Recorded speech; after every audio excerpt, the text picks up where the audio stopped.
में हम लोगों ने ये पढ़ा था कि एनर्जी सिग्नल्स क्या होते हैं और पावर सिग्नल्स क्या होते हैं, ठीक है। उसके बाद आज हम एक इंतहाई अहम टॉपिक का आगाज़ करने जा रहे हैं जो है क्लासिफिकेशन ऑफ सिस्टम्स, ठीक है। हम सिस्टम्स की बात कर रहे हैं। सिस्टम्स जो है वो डिफरेंट तरह के हो सकते हैं, उनकी डिफरेंट क्लासिफिकेशंस हैं, टाइप्स हैं। हम वो टाइप्स जो है वो पढ़ने यहाँ पर जा रहे हैं, ठीक है जी।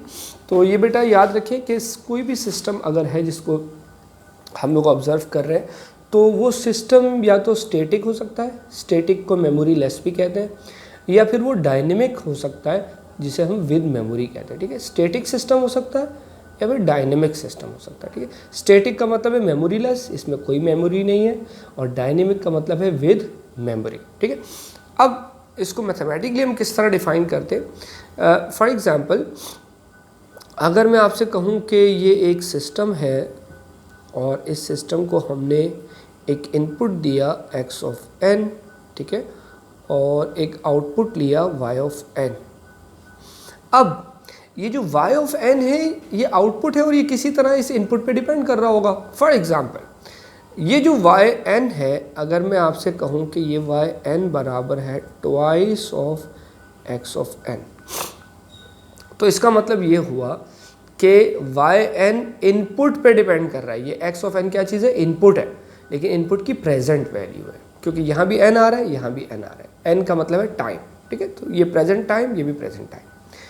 अगर आउटपुट इनपुट की प्रेजेंट वैल्यू पे डिपेंड कर रहा हो तो ऐसा सिस्टम स्टैटिक सिस्टम होगा। लेकिन अगर ये इक्वेशन इस तरह हो, y of n is equal to 2x of n minus 1, अब आप देख सकते हैं कि ये जो आउटपुट है ये इनपुट की प्रीवियस वैल्यू पे डिपेंड कर रहा है। n माइनस 1 का मतलब है ये प्रीवियस वैल्यू है। तो अगर आउटपुट जो है वो इनपुट की प्रीवियस वैल्यू पे डिपेंड कर रहा हो, या आउटपुट जो है वो इनपुट की फ्यूचर वैल्यू पर डिपेंड कर रहा हो, तो फिर ऐसा सिस्टम जो है वो डायनेमिक सिस्टम हो जाएगा, ठीक है।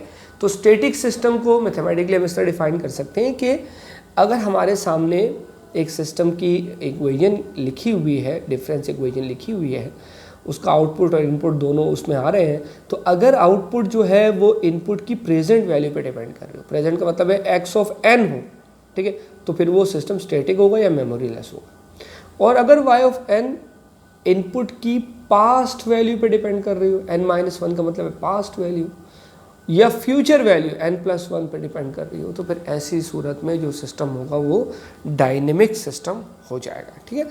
मैं इंशाल्लाह इसके जो नोट्स मैंने बनाए हुए हैं वो इंशाल्लाह मैं उनकी स्नैप्स भी शेयर कर लूँगा। तो ये जो डेफिनेशन है मैंने वर्डिंग में बता दी है, मैं इंशाल्लाह इसको शेयर भी कर लूँगा, इसके स्नैप्स आपसे, ठीक है। नंबर 2, कोई भी सिस्टम टाइम इनवेरिएंट हो सकता है, या कोई भी सिस्टम टाइम वेरिएंट हो सकता है, ठीक है। कोई भी सिस्टम टाइम इनवेरिएंट हो सकता है या कोई भी सिस्टम टाइम इनवेरिएंट हो सकता है, ठीक है। अब टाइम इनवेरिएंट का मतलब क्या? सिंपल सी बात है, कोई भी सिस्टम अगर वक्त के साथ साथ उसका बिहेवियर चेंज नहीं हो रहा तो वो टाइम इनवेरिएंट कहलाएगा। और अगर कोई भी सिस्टम टाइम के साथ साथ इवॉल्व कर रहा है, वेरी कर रहा है, तो वो टाइम वेरिएंट सिस्टम कहलाएगा, ठीक है। मिसाल के तौर पे एक रजिस्टर है। अब एक रजिस्टर है, आपको पता है कि रजिस्टर जैसे जैसे जो है वो हीटअप होना शुरू हो जाता है, उसकी रेजिस्टिविटी बढ़ना शुरू हो जाती है। तो विद रिस्पेक्ट टू टाइम एक रजिस्टर जो होता है उसका बिहेवियर चेंज होना शुरू हो जाता है, तो वो क्या कहलाएगा? वो टाइम वेरिएंट कहलाएगा, ठीक है, क्योंकि वो टाइम के हिसाब से उसका बिहेवियर वेरी कर रहा है। और अगर किसी सिस्टम का बिहेवियर टाइम के लिहाज से वेरी नहीं कर रहा, फॉर एग्जांपल आप कंप्यूटर खोलते हैं और आप जो है वो अपने जो कीपैड है उससे के को प्रेस करते हैं, तो आप अभी के को प्रेस करें, कल के को प्रेस करें, कभी भी के को प्रेस करें, आपको कंप्यूटर जो है वो के ही शो करेगा, यानी उसका जो बिहेवियर है फॉर दैट पर्टिकुलर इनपुट वो चेंज नहीं हो रहा, तो वो टाइम इनवेरिएंट कहलाएगा, ठीक है। अब हम इसकी जो है वो थोड़ी सी मैथमेटिक्स की तरफ चलते हैं कि अगर हमें ये चेक करना हो कि कोई भी सिस्टम जो है वो टाइम इनवेरिएंट है या वो टाइम वेरिएंट है, तो इसको मैथमेटिकली हम किस तरह डिस्क्राइब करते हैं, ठीक है। ये बेटा ये चीज़ याद रखें कि फॉर एग्जांपल अगर हम ये कहें कि एक सिस्टम है जिसको हमने इनपुट दिया x ऑफ n और वो हमें आउटपुट दे रहा है y ऑफ n, ठीक है। इसी तरह अगर हम इसे डिलेड इनपुट दें n माइनस के का मतलब कोई भी नंबर 1 2 3 के एक इंटीजर है, ठीक है। डिलेड इनपुट दें और वो हमें डिलेड आउटपुट दे, या हम उसे एडवांस इनपुट दें n प्लस के और वो हमें एडवांस आउटपुट दे, तो ऐसी सूरत में ये सिस्टम होगा टाइम इनवेरिएंट। जिस तरह का इनपुट दे रहे हैं उसी तरह का आउटपुट आ रहा है। Delayed input delayed output, advance input advance output, ठीक है। इसका मतलब ये कि टाइम के लिहाज से इसका बिहेवियर चेंज नहीं हो रहा।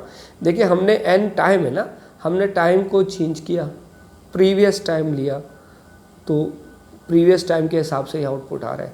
हमने टाइम को एडवांस किया, फ्यूचर के हिसाब से वैल्यू ली तो हमारे पास फ्यूचर के हिसाब से आउटपुट आ रहा है। तो अगर इन चीज़ों को कोई सिस्टम फॉलो करता है तो हम कहेंगे वो सिस्टम टाइम इनवेरिएंट है, और अगर इनको फॉलो नहीं करता तो वो सिस्टम टाइम वेरिएंट है, ठीक है।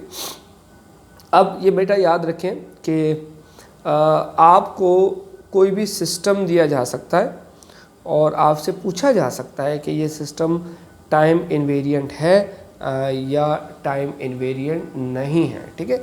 इस चीज़ को हम टेक्निकली टाइम इनवेरिएंस कहते हैं। अगर किसी सिस्टम को चेक करना हो ना, टाइम इनवेरिएंस, किसी सिस्टम को चेक करना हो कि वो टाइम वेरिएंट है या टाइम इनवेरिएंट है, तो इस चीज़ को टाइम इनवेरिएंस कहते हैं। और इसके दो स्टेप्स हैं। किसी सिस्टम को चेक करना हो कि वो टाइम इनवेरिएंट है या टाइम वेरिएंट है, उसके दो स्टेप्स हैं, ठीक है। वो दो स्टेप्स क्या हैं? एक तो आपको ये जहन में रखें कि मैं उसको बल्कि लिख देता हूँ, फिर हम उसको एक एग्जांपल की मदद से भी करते हैं तो शायद जो है वो बात आसान हो जाए, ठीक है। इसका जो पहला स्टेप है, स्टेप 1, इसमें आपने करना क्या है कि जो भी आपको इक्वेशन गिवन है y और x के दरमियान जो भी इक्वेशन गिवन है, जैसे आपको ऐसी कोई इक्वेशन गिवन है या ऐसी कोई इक्वेशन गिवन है, ठीक है, तो आपने उस इक्वेशन में रिप्लेस करना है, replace n by n minus k. पहला स्टेप तो आपका ये है, ठीक है। इससे आपको मिल जाएगी इक्वेशन नंबर 1। उसके बाद सेकंड स्टेप है स्टेप नंबर 2। स्टेप नंबर 2 में आपने ट्रांसफॉर्मेशन अंडरस्टैंड करनी है। Understand the transformation, understand the transformation, यानी आपने ट्रांसफॉर्मेशन अंडरस्टैंड करनी है, ठीक है। अब ये क्या है मैं अभी एक्सप्लेन करता हूँ। और नंबर 3, स्टेप 3, आपने अप्लाई करनी है ट्रांसफॉर्मेशन। आपने ट्रांसफॉर्मेशन समझ ली, अब आपने वही ट्रांसफॉर्मेशन अप्लाई करनी है on x of n minus के पर। इससे आपके पास आ जाएगी इक्वेशन नंबर 2। अब आपको कंपेयर करना है।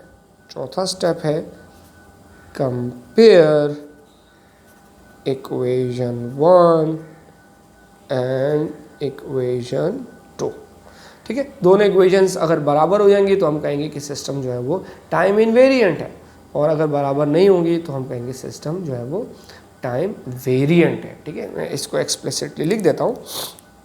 Equation 1 is equal to equation 2, it means system is time invariant.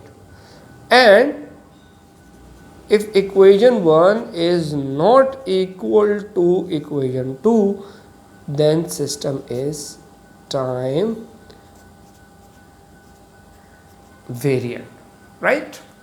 Now let's start an example, एक एग्जाम्पल करते हैं और फिर उसकी मदद से इसको समझने की कोशिश करते हैं, ठीक है। तो हमने इन्हीं स्टेप्स को फॉलो करना है और हम एक एग्जाम्पल करने जा रहे हैं।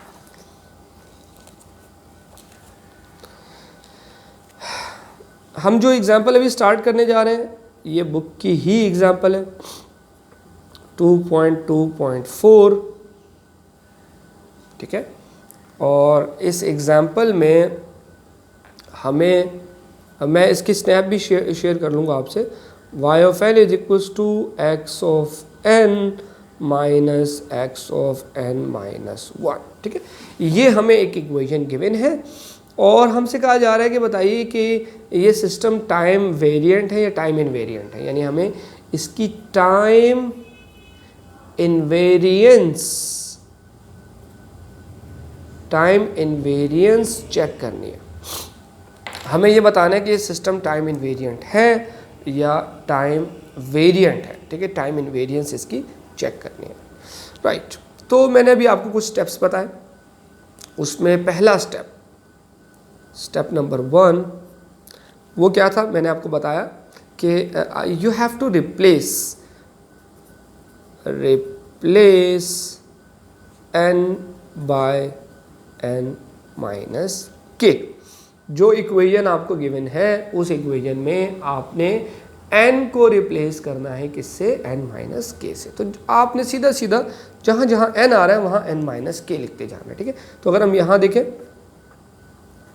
y n minus k x n minus k x of n minus k minus 1 and say this is equation number 1, ठीक है।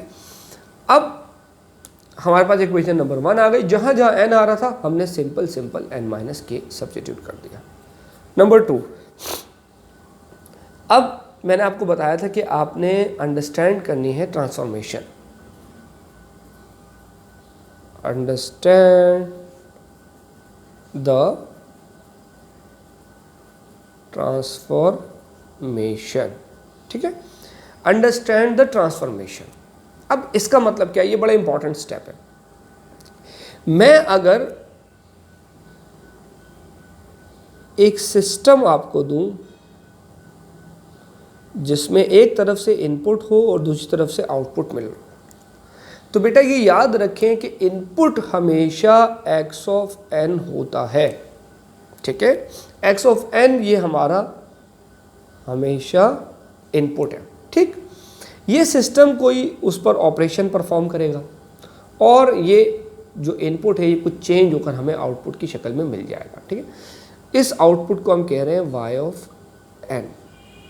और अगर आप देखें ये y ऑफ n जो इक्वेशन में हमें गिवन है ये क्या है, ये है x ऑफ n। तो पहली चीज़ जो यहाँ समझ में आई वो ये आई, जो भी इनपुट देंगे वो एज इट इज़ आउटपुट पे मिल जाएगा। फिर अगला क्या है, माइनस एक्स एन माइनस 1। जो भी इनपुट देंगे वो आउटपुट में एज इट इज़ मिल जाएगा।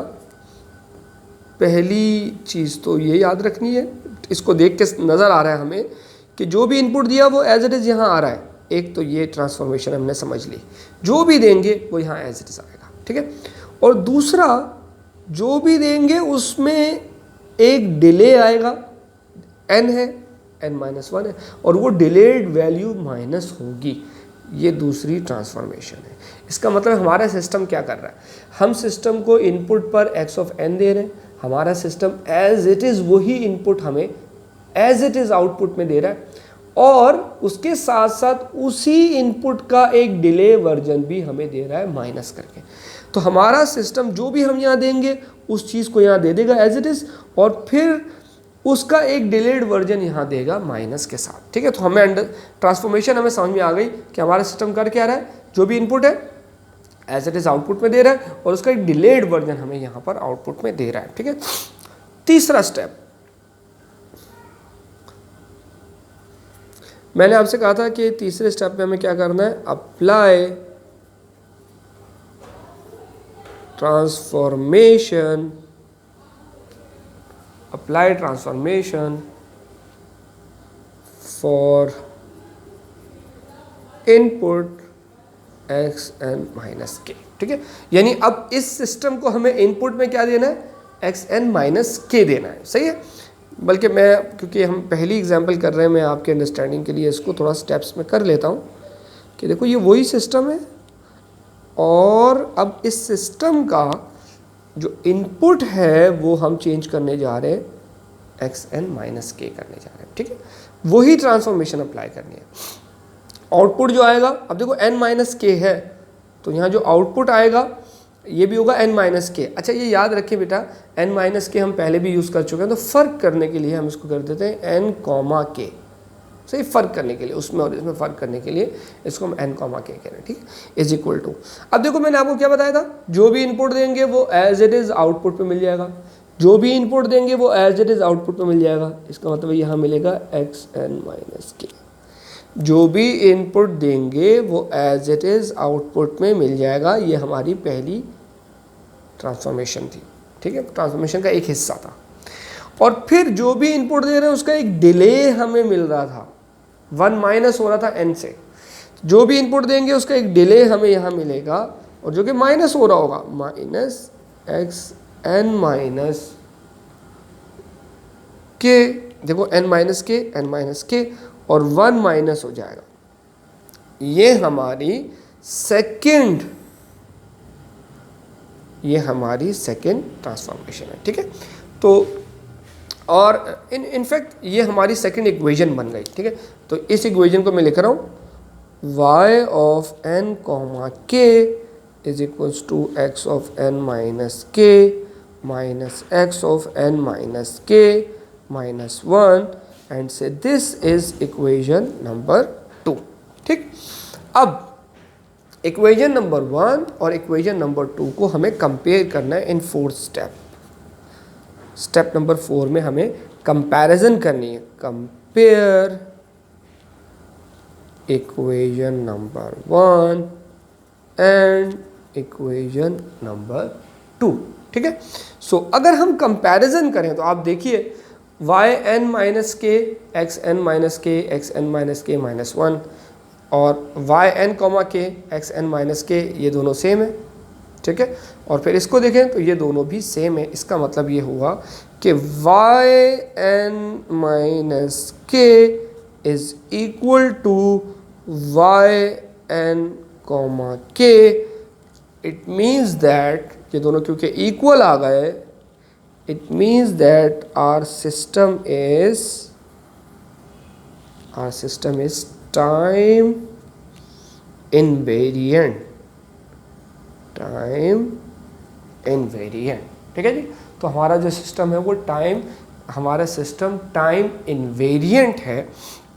ये टाइम के लिहाज से चेंज इसका बिहेवियर नहीं हो रहा। ठीक है, सो हमने क्लासिफिकेशन ऑफ सिस्टम्स में 2 टॉपिक्स पढ़े इस लेक्चर के अंदर। एक तो हमने ये पढ़ा कि सिस्टम जो है वो स्टैटिक और डायनेमिक हो सकता है। अगर सिस्टम जो है उसका आउटपुट इनपुट की प्रेजेंट वैल्यू पे डिपेंड कर रहा हो तो सिस्टम स्टैटिक सिस्टम या मेमोरीलेस सिस्टम कहलाता है। ठीक है, और अगर उसका आउटपुट इनपुट की पास्ट या फ्यूचर वैल्यू पर डिपेंड कर रहा हो तो ये सिस्टम जो है वो डायनेमिक सिस्टम या विद मेमोरी सिस्टम कहलाता है। ठीक है, और फिर हमने टाइम इनवेरिएंट और टाइम वेरिएंट सिस्टम के बारे में पढ़ा और फिर हमने देखा कि किसी सिस्टम की टाइम इनवेरिएंट या टाइम वेरिएंस को चेक करने के लिए जो प्रोसीजर है इसमें ये 4 स्टेप्स हम फॉलो करते हैं और हमने इसके साथ साथ ये एक एग्जाम्पल भी कर ली। उम्मीद है आपको ये लेक्चर समझ में आया होगा। अगले लेक्चर में इंशाल्लाह हम कुछ फर्दर एग्जाम्पल्स भी इसकी करेंगे। अल्लाह हाफ़िज़।